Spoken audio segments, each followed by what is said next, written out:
Can you believe it? I've just been informed that we had no sound that entire time. Would you believe it? So Are you serious? yeah, no sound. First, can you tell this is our first episode, ladies and gentlemen? Can you tell? It's gonna be an interesting one for sure. So for those of you who didn't hear me the first time, thank you for joining us on Dev After Dark, where we talk about the week's top trending topics. I'm being joined by Matty Montez via Skype right now. These Yes. things are bound to happen with live shows. We knew that Technical there difficulties. we knew that there was a possibility that this was going to happen. Um, Thankfully, I had someone on standby to let me know that we had no sound. Otherwise, you guys would have gotten another full episode with zero sound. So, back to our first story of the night. Actor Cameron Boyce passed away this past week. He was found unresponsive in a home in North Hollywood, California, after his family says he suffered a seizure due to that was related to a medical condition he was being treated for. And breaking, we actually just found out just before the show went live that his family did confirm that he was suffering from epilepsy, and that is where that is the condition he was actually suffering from.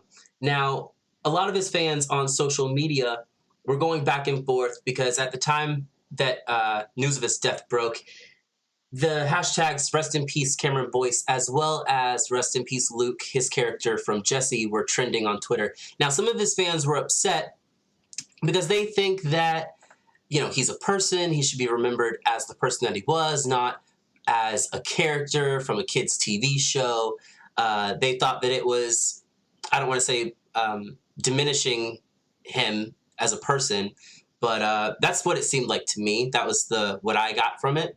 Now, his other fans are saying they're just trying to remember him as, the character that they grew up with. A lot of his fans were on the younger end. He was just 20 years old. He was a part of the Disney Descendants film franchise. So, he had a nice size following. A lot of them were younger kids, and some of them are just struggling to figure out how to cope with this loss. Because a lot of them, this is like one of the first deaths that they've had to deal with, as far as like someone that they grew up watching, on Disney Channel. So my question is there a right or wrong way to, memorialize an actor or actress after the death? Is it insulting to remember them more so for a character they played than for the person they were? Here's the thing. Like, I get that his fans are really probably emotional right now. They got a lot of emotions going. So, but I think to be upset about this is kind of ridiculous because here's the thing. If you started following him like from the very first season of Jesse, you're probably in like high school or college now. So you have the ability to follow the actor on social media, Google him, learn that there's more than just his character on TV. For the younger crowd, all they know is the character in the Descendant movies and in the Disney show. So I don't think it's wrong for them to say, like, rip his character because that's the person that they knew. And as an actor, your characters are parts of you. And I'm sure his family and friends are probably honored that they want to honor his characters and remember his characters as much as himself, the person, Yeah, I agree. I mean, I think that when you're an actor, the roles you play, if done well enough, they become a part of your legacy, So Exactly. long after you're gone, people are going to remember you for these roles because they affected them in some way. Like they're, with the Aladdin movie just coming out, that brought up a lot of memories for Robin Williams fans. It's like, like Genie, Mrs. Doubtfire, Patch Adams, like these are all roles that, you think of like immediately when you think of him because he did them so well and you grew up on them. So I feel like death tends to make us a little more sensitive about the things that we care about, especially when they're people. And like I said earlier, a lot of his fans are on the younger end, so it's understandable that they would kind of struggle with exactly how to handle it. I know that being 29 years old, there are some celebrity deaths that, it kind of takes me aback. And I'm like, wow, like that's like a part of my childhood, a part of my youth, gone now. And I remember The them. only sorry to say, No, the no, only go ahead. celebrity I ever cried about was when I found out Joan Rivers died. I was a mess. I had to pull off the side of the road. I was bawling. Oh, that is so. Episode 1, mark it down, you guys. Like I want to see, like, just progressively, like, if the stuff we say just gets gayer and gayer as time goes on, you know. Basically. Yeah, I mean, it's fine.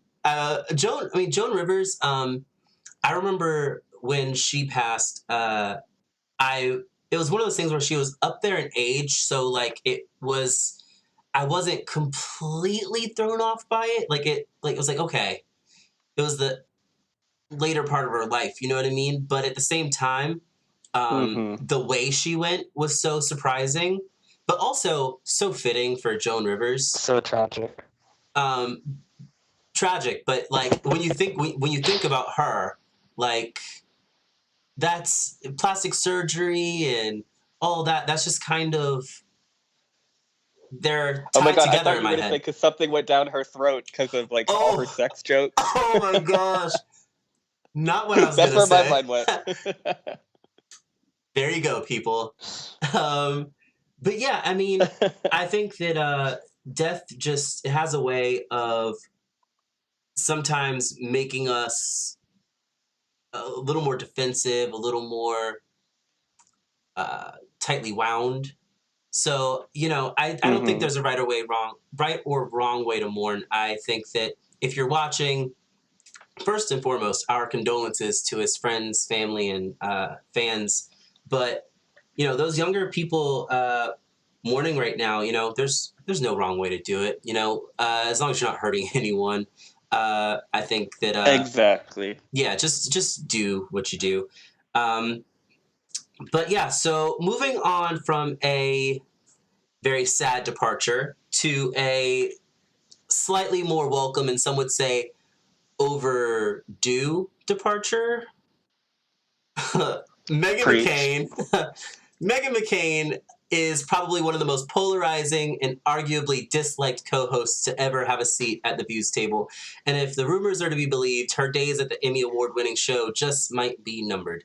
According to the Daily Beast, after feuding backstage with co-hosts Joy Behar and Sunny Hostin, even going so far as to allegedly try to get the latter fired, Meghan claims to, quote, feel like a caged animal, unquote, and wants out. According to reports, she obsesses over fan reactions to her segments and backlash she receives over her political views. And fans have long criticized McCain over her defensive and often rude attitude. And there's no small part of the fan base that wants her gone. So, but I mean, her departure would mean the only Republicans on the panel would be Abby Huntsman, who is currently on maternity leave, and the popular part timer Anna Navarro. Now, ABC has denied these reports, but they've only persisted since the initial release of the story. So, my question to you and for everyone listening right now is, does The View need Meghan McCain, or does Meghan McCain need The View? Let me just say a big hell no to The View needing Meghan McCain. I have been watching The View since 2006. I grew up with it, and panels change all the time. I have seen so many co hosts in my life, and she is by far the most obnoxious, self absorbed, incapable of hearing any opinion different from her own, and just so loud and rude. And you could see I could go on and on, but it's just, to me, the show is being weighed down by her. When you go on all the social media pages, all the top comments are not about what they talked about that day or anything positive. It's all, Meghan was obnoxious today. Meghan mentioned her dad 5 times today. Meghan was screeching today. Meghan rolled her eyes today. And she's taking away from the show, in my opinion. Like, it's all about Meghan. It's not about the views that they want to discuss. I mean, there's a reason why she goes by me again on Twitter. It's all about her, all about her dad, all about her friends, who she knows, who she had dinner with. It's the Meghan McCain show, and that's not what it's supposed to be. Now, we talked earlier about the back and forth between Meghan and Sunny Hostin. And contractually, you were telling me that they are not allowed to publicly trash one another.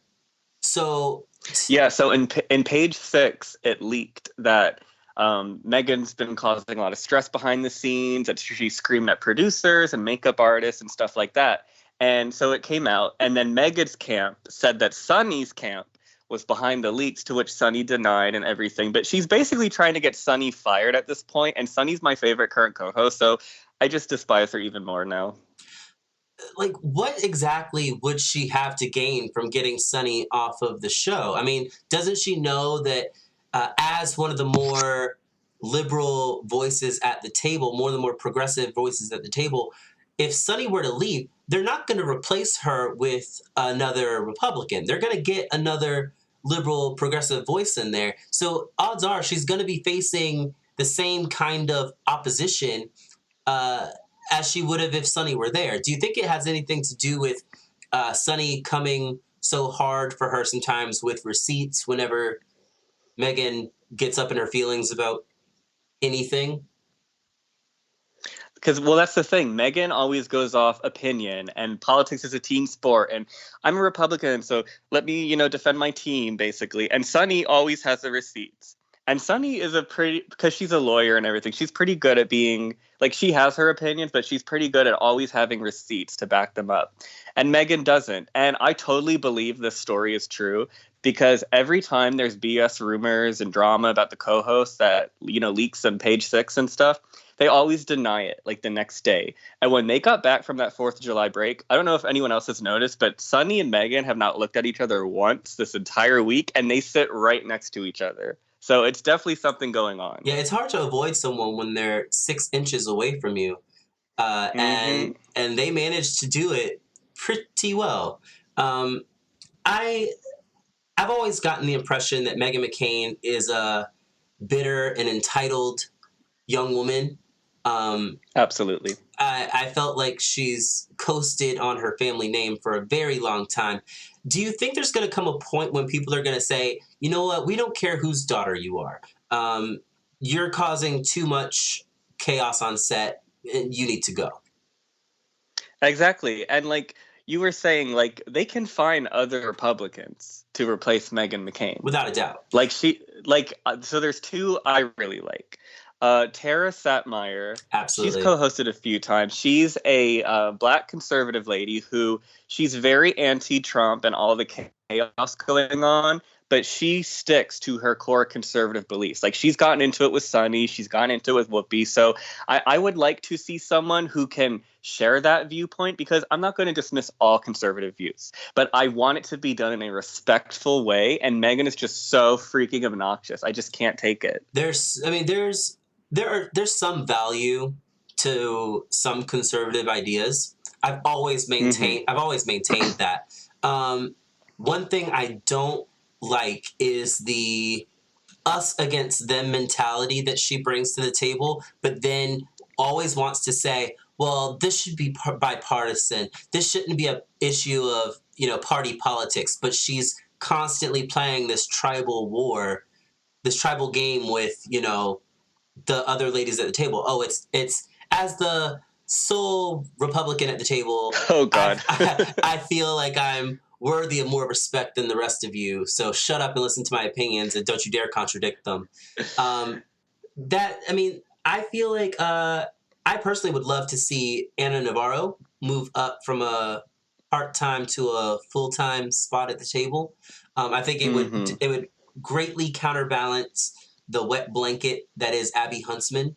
Oh God. I mean, bless her heart, she tries, but she just doesn't bring much to the table for me, or for most people from what I've been reading. She's very much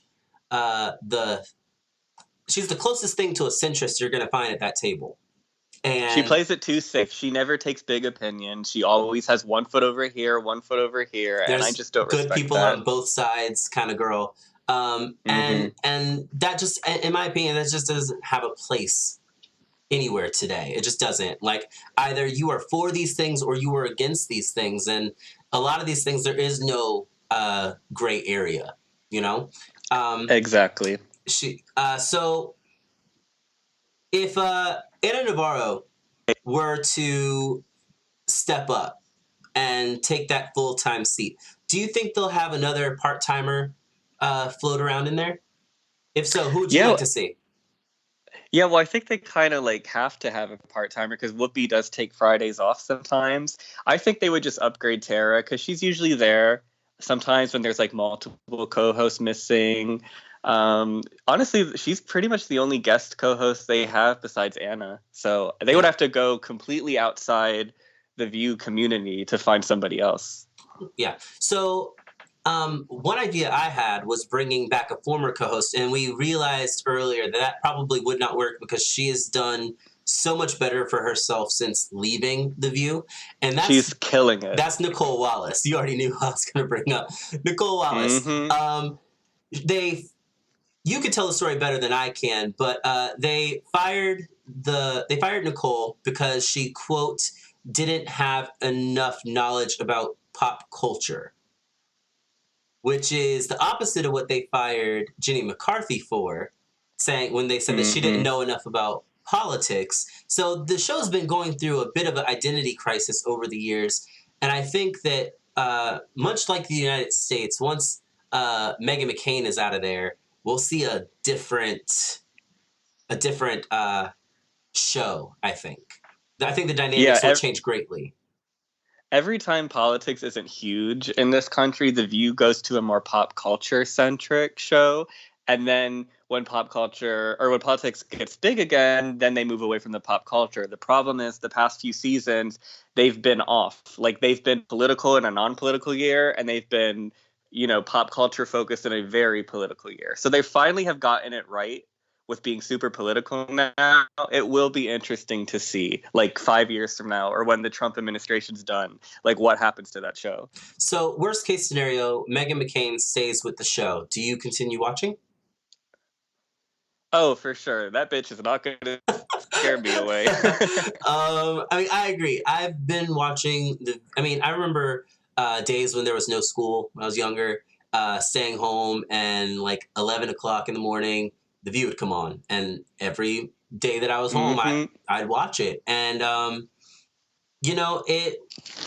it helped me shape a lot of my political views and opinions, partially because I got to hear so many different opinions, in one sitting.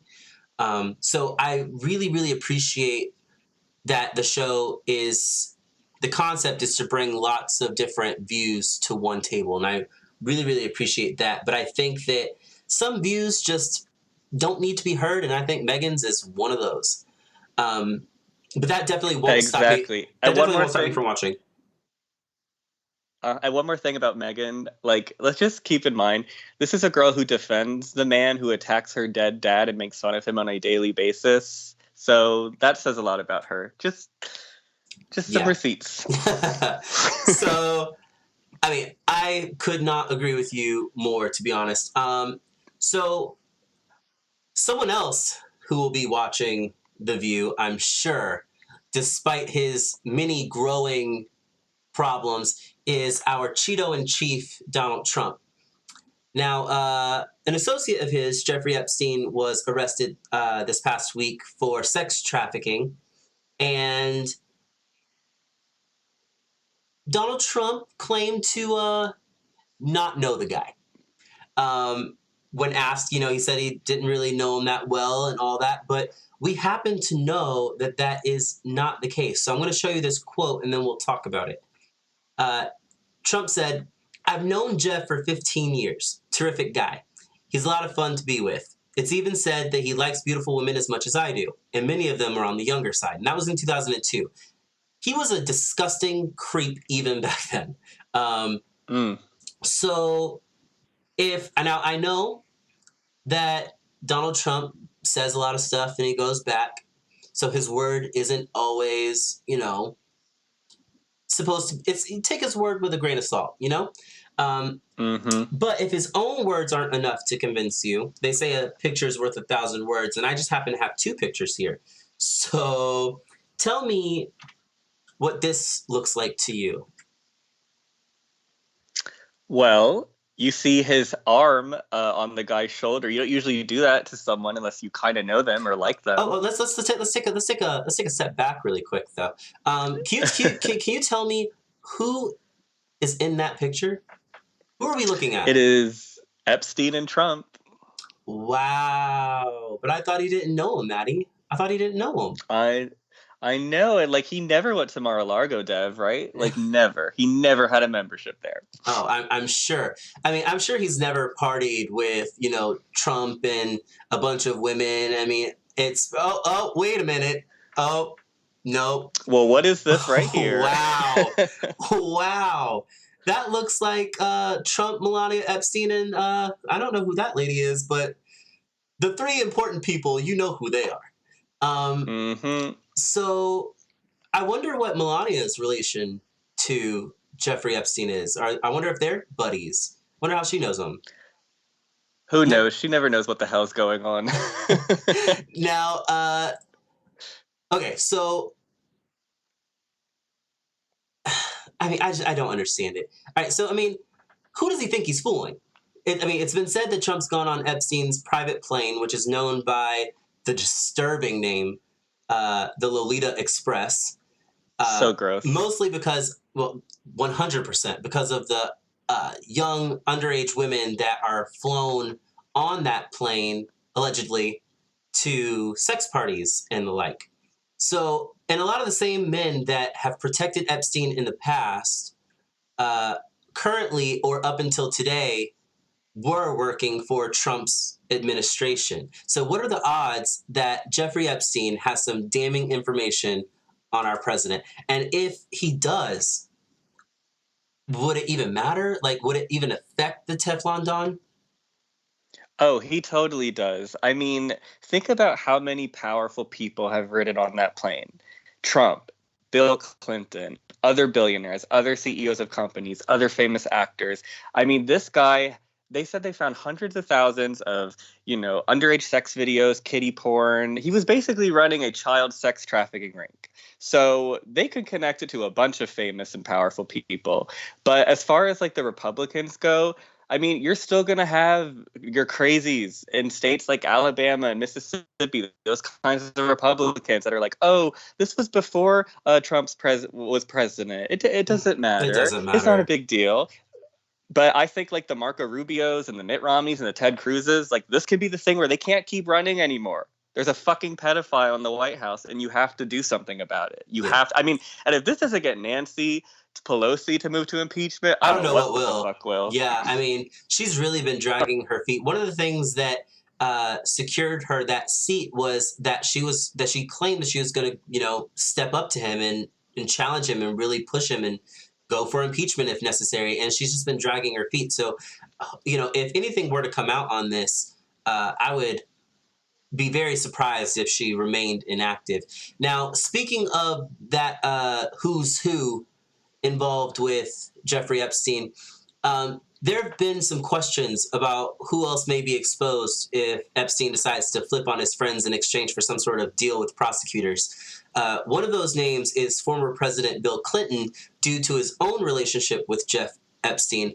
And, this, of course, caused the right to unleash what I like to call the "What About Bill" campaign.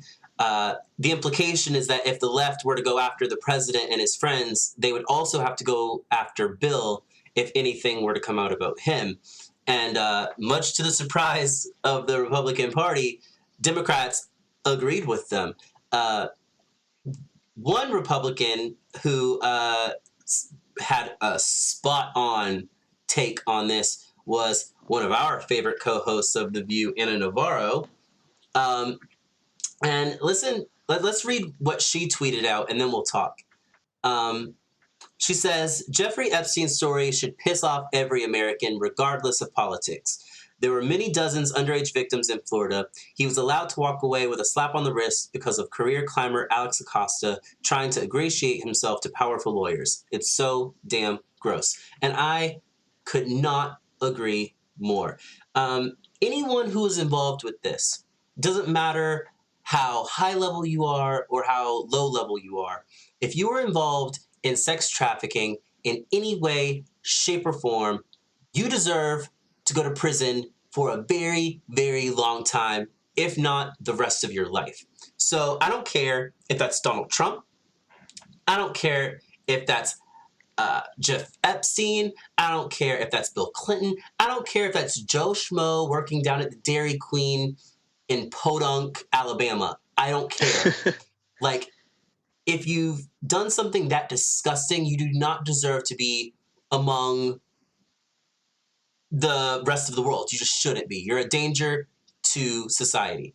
So tell me, what do you think deflections like this do for the Republican Party? Like, do they honestly think that at this point, with everything that's happened over the past 2 or 3 years, with all of the allegations against Trump, Roy Moore happening, do they honestly think that they could push, they could claim some sort of morality against the Democrats at this point? And do you think the public would even buy it?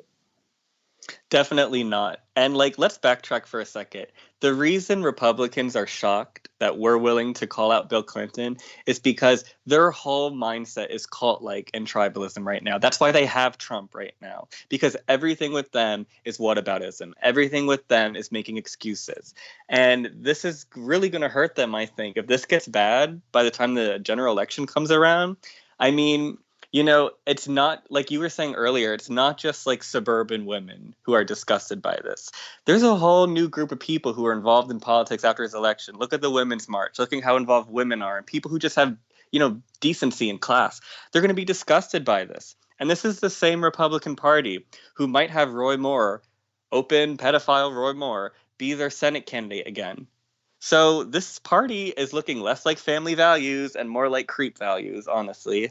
Do you think that's going to negatively impact the party as a whole in 2020, or do you think it's only going to affect those who don't take a firm stance against all of this? I think I always said there was gonna come a time where there's just gonna be something so bad with Trump that they had to finally turn on him and pick a lane, and this might be that thing where they finally have to do it. They're gonna have to revamp their image. This party, I mean, I don't know where it goes from here, honestly. Does it become the party of Trump with freaking Don Jr. and Ivanka being the next nominees? Like, I don't know. Like, it's so gross. Like, I can't even begin to imagine another 4 years of this. Like, I mean, honestly, if anything were to come out, because I mean, honestly, this entire story is just so disturbing that if anything were to come out tying him to this in any way, shape, or form, I feel like that would be and should be the straw that breaks the camel's back for a lot of people. But we also thought the Access Hollywood tape would. You know, we thought him saying good people on both sides would. It just seems like they keep going lower and lower and lower. You're right. You're right. So who knows? I mean, it's sad the state that we find ourselves in right now. So we know today that Alex Acosta has now resigned. So he's no longer working under Trump's administration. So I believe the stat is by this time in Obama's presidency, no one had left his administration. And by this time in Bush's administration, only one person had left. And this makes how many people for Trump? Like upwards of like 14? Something like that? I feel like it might be in the 20s, honestly. Ooh. Like, it's insane. I guess I shot low on that one. I mean, let's keep in mind, for some of the biggest positions, like defense secretary, chief of staff, ambassadors, now labor secretary, these are all acting people. Like, they don't even have actual confirmed people as replacements right now. Like, it's literally insane. Does that surprise you at all, considering everything else? He couldn't run his fucking businesses. What makes you think he can run a country? He's a complete, absolute failure. And I hope people wake up. And let me just say something to your listeners right now. Let's put this in context. The labor secretary, who is in charge of, you know, setting the whole groundwork on what happens with unions and the economy landscape and all that kind of stuff. was some corrupt lawyer who literally gave one of the easiest plea bargains to an outright pedophile where he could go to work for 12 6 days hours a and week. 10 6 Yes, days a and then week. come home to his nice little Martha Stewart fancy jail hotel, basically. That is a And sabbatical. he never notified the victims. And that's disgusting, and it's against the law, and it's wrong. Ugh. And he was put in charge of our labor. I mean, I feel like it's 2019 right now. 2020 is right around the corner. We have a choice opportunity to get these guys out of here, restore some sort of dignity to the office of the presidency, restore at least just a little bit of our former reputation. We're a laughing stock right now, and the longer this guy is in office, the worse things are going to be. But so as long as we're looking forward to 2020, let's talk about some recent polls showing where the current Democratic nominees stand. Yes. Now, if 2016 taught us anything, it's to be wary of polls. What they predict isn't always what you're going to get. You can think you're going to get an overqualified progressive female president, only to end up with Satan and his hell spawn running your country and its reputation into the ground. So, that's polls for you. But these polls look very promising. So, Matty, I want you to break down this first poll for me and tell me what it is that we are looking at here.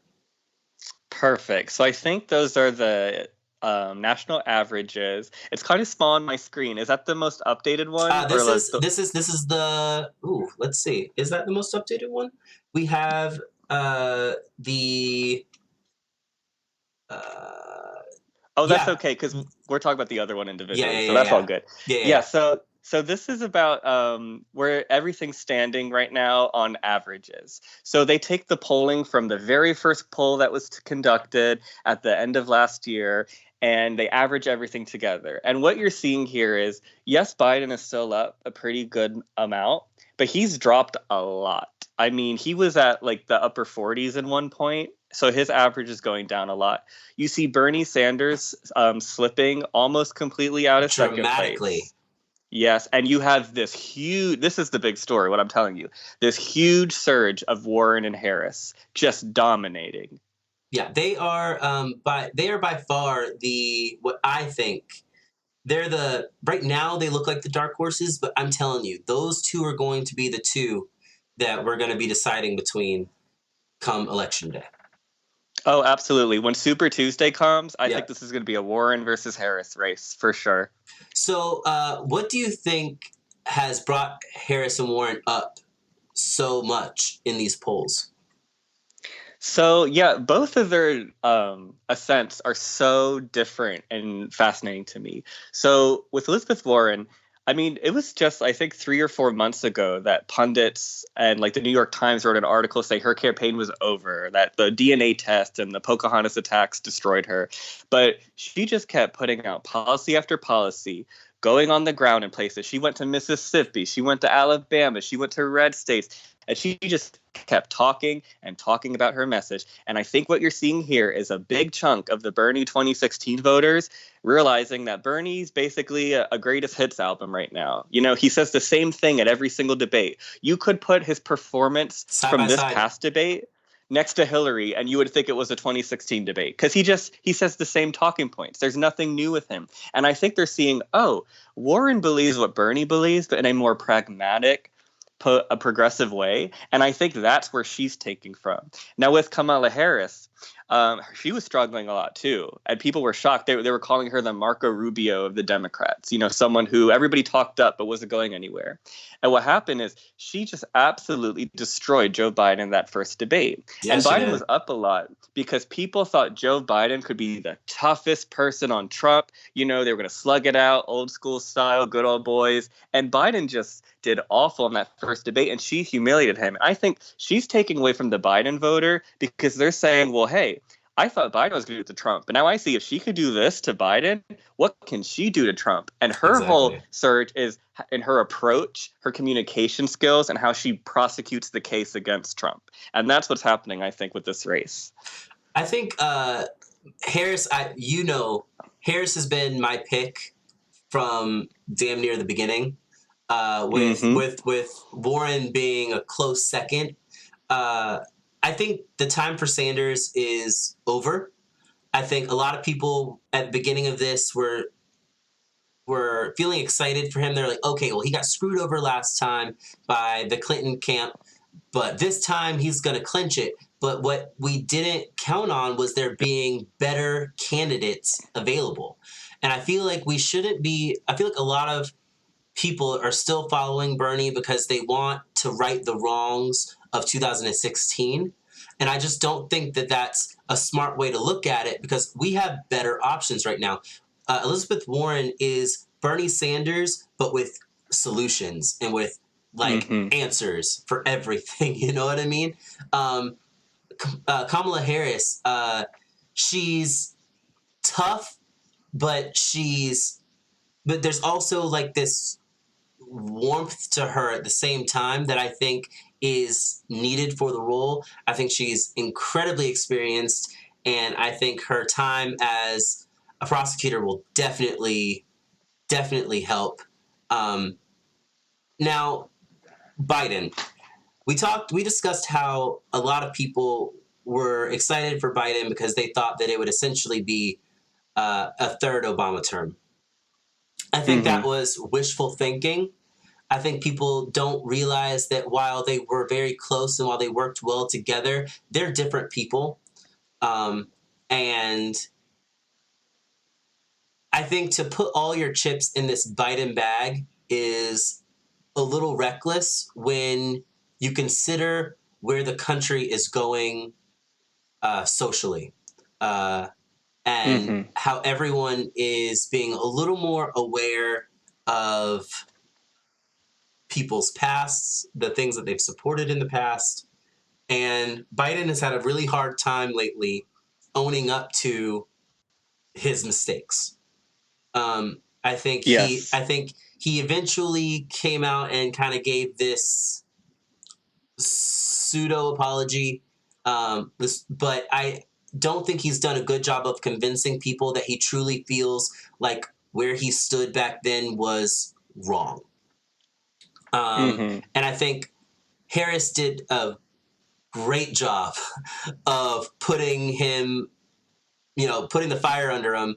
And I honestly think that she was the standout of that debate.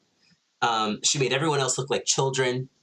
Um, and I think that who's going to put the biggest baby in this country at the moment in a timeout?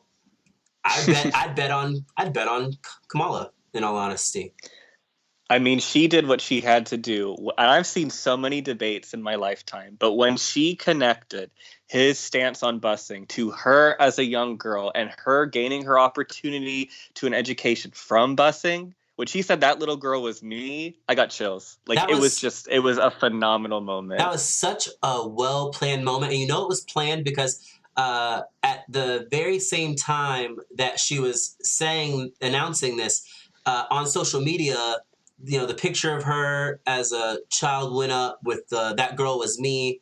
Um, so this was planned, and Oh she yeah. I mean, they got and t-shirts too. she orchestrated uh, a takedown that I don't think I've seen in a debate in a very very long time. Like Hmm. I don't think I've seen anyone make someone make someone squirm during a debate quite as much, except maybe Jeb Bush during every debate that he was involved in. Yes. I love the old Obama Hillary debates too. They're so messy. All right, so tell us about these most recent poll numbers that just came out. You sent those to me tonight. We have those up here. Tell me what we're looking at right now. Yeah, so this is the newest national poll. So this is like where things stand right now. It's by the NBC News Wall Street Journal, so it's pretty reliable. It has Biden just 7 points ahead.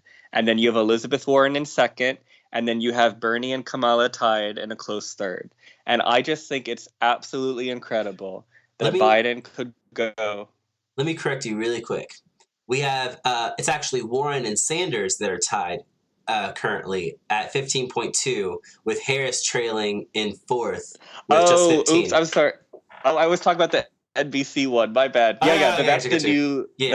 Yeah, That's the new average though. What now? You're right. gotcha. Um, but in that like specific poll, that's kind of like where things stand right now. So it'll be interesting to see, like, does Bernie keep collapse? Can Warren or Harris finally overtake Biden? The fact that his lead has been narrowed nationally to 7 points in that poll is really interesting because he was up by like 30 like 2 months ago. So something's happening. Do you, if you think that, if we went to the polls today, Hmm. we were discussing how Harris and Warren will, in our opinions, likely be the two front runners come Super Tuesday.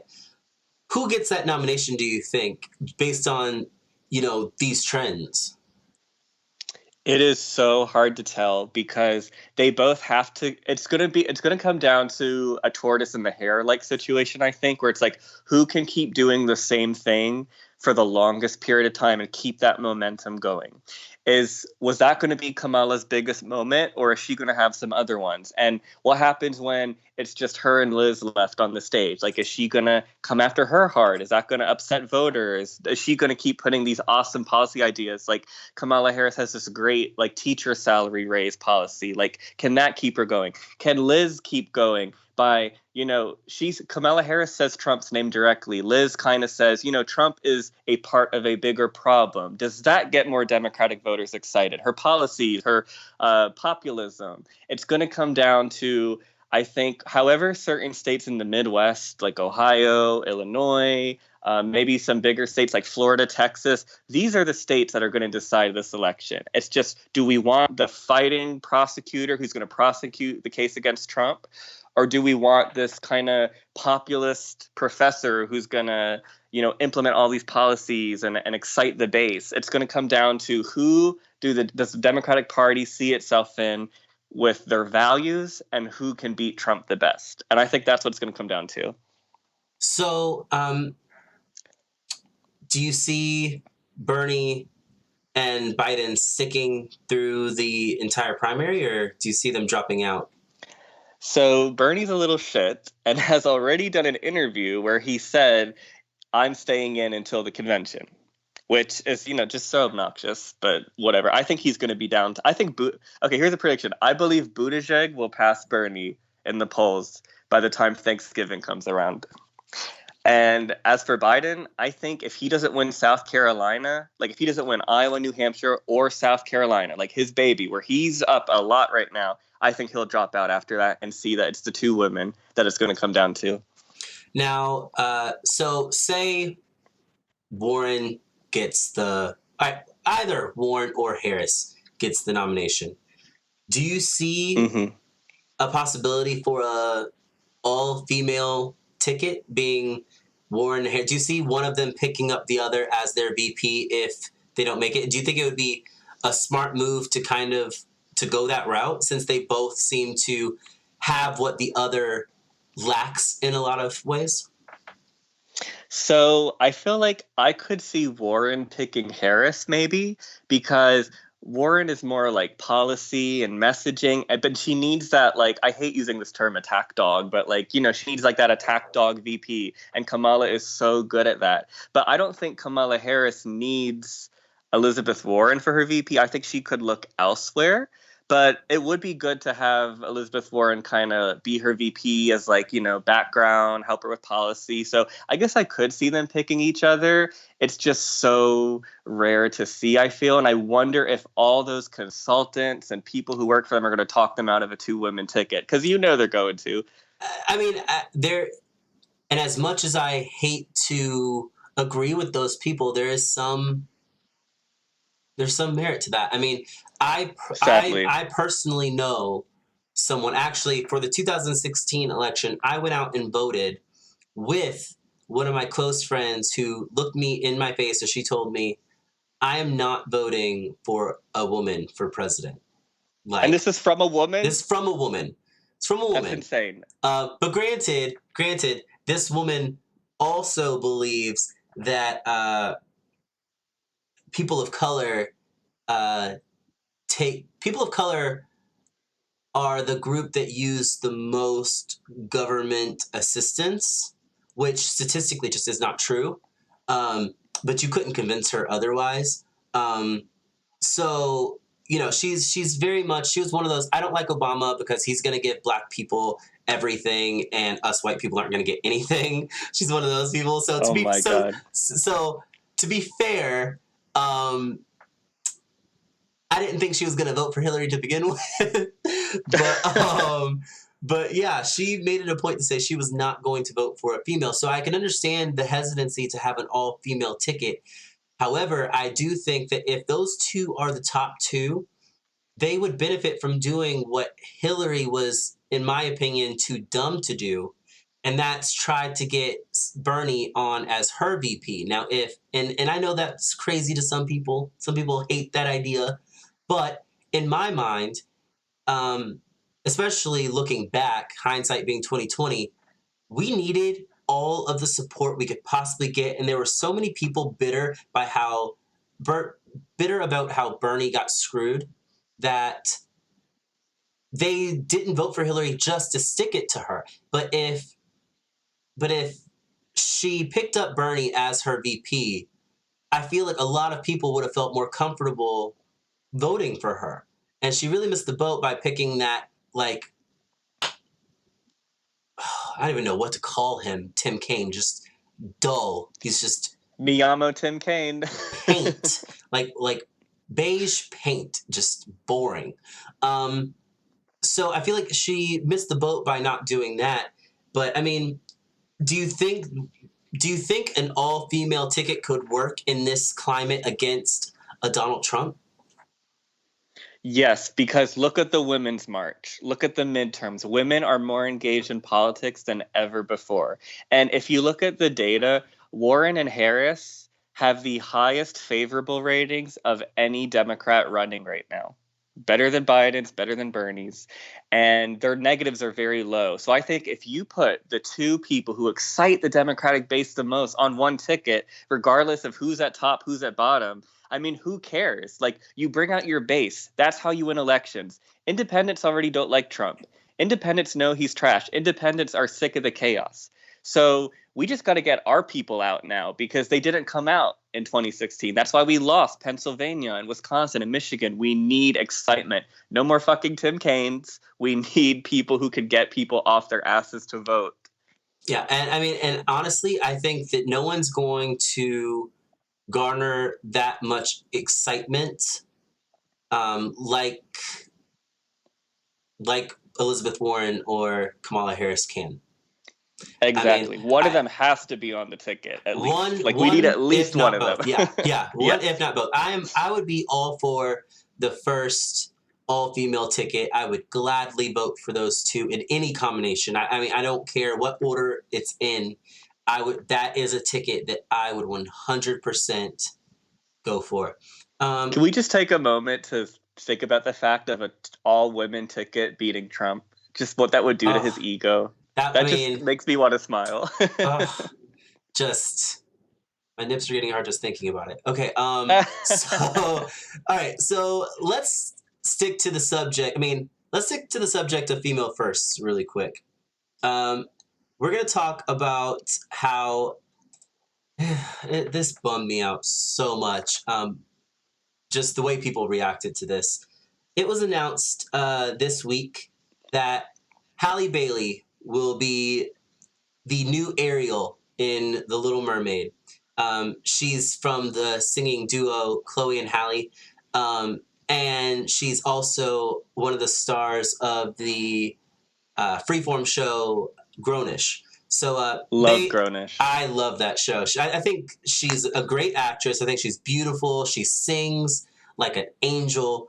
I'm excited about it. But to say that people were angry would be an understatement. She would be the first woman of color to take on the role. And people were trending the hashtag Not My Ariel on Twitter. Just, Oh God, people are Oh, so white disappointed. people. People are so disappointing, so disappointing. Um, so people were upset because they said that Ariel's a redhead in the stories. Ariel's supposed to be, I believe, a Danish girl. She's supposed to be a white girl. Overlooking the fact that it's a cartoon and she's a fucking mermaid and mermaids aren't real. And there were mermaids of color in the Little Mermaid series. So, I mean, there's also that. But people were very, very, very upset. One thing that kind of really rubbed me the wrong way was a woman said she can't possibly be Ariel. Ariel is supposed to um, be lovable with beautiful skin. And I was Oh like, my I'm god, like, I didn't see that. I'm like, wait a minute. Like, she can't, she can't be black and have beautiful skin and be lovable. I'm not sure I understand. Um, why do you think people have such a hard time seeing people of color cast in these roles? And do you think people are too quick to forget the whitewashing of ethnic characters that's taken place in Hollywood over the years? I mean, Prince of Persia, uh, any Cleopatra film, anything Scarlett Johansson's in, like, come on. Like, there, we have to face the fact that if there's going to be uh, there's going to be a one of our viewers just commented, and yes, it was that girl. So yeah, um I feel like people are just really, really quick to get upset when normally if it was a white person taking on a role that was meant for a person of color, the excuse would be, oh well, maybe they were just the best actor for the job. Mm-hmm. Like maybe they were just, maybe they were just fit for the role. Why is it that whenever a white actor gets a role that's meant for a person of color, it's they were just the best actor for the role, but whenever a person of color gets a role that's quote meant for a white person, they it's due to this push for diversity and it's just a marketing ploy. Like, why is that? So I have a lot to say about this. I think that for a large portion of white people, in their heads, they think, "Oh, black people, you have Tiana and the Princess and the Frog. That Stay one. away, That stay away one. from, stay away from our Ariel. You have your one, while we have our 50 fucking million white Disney princesses to look up to." And it's just so ridiculous. Was Sebastian not a Jamaican singing crab singing under the sea? I cannot tell you the last time I met a redheaded white girl with a Jamaican best friend. Just throwing it out there. I mean, Exactly. you. I mean, someone could probably prove me wrong, but I would love to see it personally. What's so funny to me is that, have you ever? I should have sent you a picture of this to put up, but do you know what the old Aquaman looks like in the comics? He's Yes, white, blonde, he's white blonde hair, dude. blue eyed. Jason But Momoa. the white moms didn't seem to have a problem when Jason Momoa was cast I'm not gonna lie as to you. I didn't have a problem Aquaman, with a it either. person of color. I didn't have a problem with it either. But No one did. but that's the thing. Like, no one was complaining then. Um, They pick but and choose. It's what they do. yeah, it's sad, and I feel really bad for her because this is a moment that could really take her career to the next level. That's gonna get her in the homes. That's gonna get her viewed by so many more people. Because right now Mm-hmm. she's a popular singer and she's on a hit TV show. However, that hit TV show's on cable, and I feel like there's more people who are going to see the Little Mermaid film than there are who watch the Freeform channel. I Mm-hmm. could be wrong about that, but I feel like it's really sad that uh, this moment should be one that's really, really exciting for her. Uh, she's a beautiful girl, and people are just online trashing her for no reason other than the fact that they feel like it should be played by a Caucasian girl. And can I just say, Beyonce chose her and her sister to open for her. So even if Beyonce thinks she's right, she's right. Yeah. Let's just put that out there. And think about all the young little black girls who are going to go to the store and see dolls of this girl with the mermaid fin that looks just like them. How Yeah. meaningful it's going to be to them. Like Absolutely. white girl, like I said, white girls got 50 million Disney princes to look up to. I think it's not going to kill you to make Ariel black in this movie. There was a movie where Cinderella was black. Where was all the backlash for that?